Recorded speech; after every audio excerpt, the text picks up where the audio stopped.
ফাটাফাটি ফাটাফাটি। বন্ধুরা, আজকে তোমাদের চিকেন রান্না করে দেখাবো।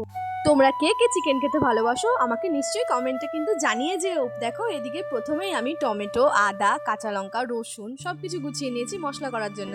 এদিকে আলুটাকেও ভালো করে কেটে নিয়েছি। এরপরে কড়াইতে তেল গরম করে লবণ হলুদ দিয়ে ভালো করে আলুটাকে লাল লাল করে ভেজে নেব। বন্ধুরা, তোমরা আমাদের একটু সাপোর্ট করো যাতে আমরা আরেকটু উৎসাহ পাই।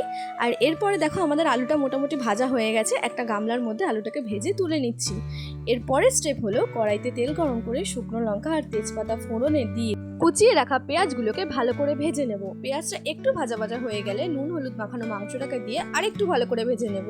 আর এদিকে দেখো, মাংসটা মোটামুটি সেদ্ধ হয়ে গেছে। এরপরে যে মশলাটাকে বেটে রেখেছিলাম, আর এর মধ্যে কিন্তু আমি ধনে আর জিরে, গোটা জিরে ভিজিয়ে রেখেছিলাম, সেটাকে বেটে দিয়েছি।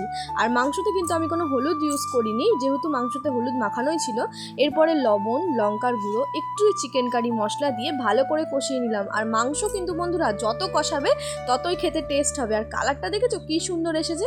আর এদিকে দেখতে পাচ্ছ মাংস কিন্তু প্রায় আমার হয়ে এসছে। তো মাকে দিয়ে দেখি কেমন হয়েছে খেতে। কেমন রান্না হয়েছে মা? কি দারুণ, তুমি কি দারুণ, হেভি হয়েছে হেভি। ফাটাফাটি ফাটাফাটি।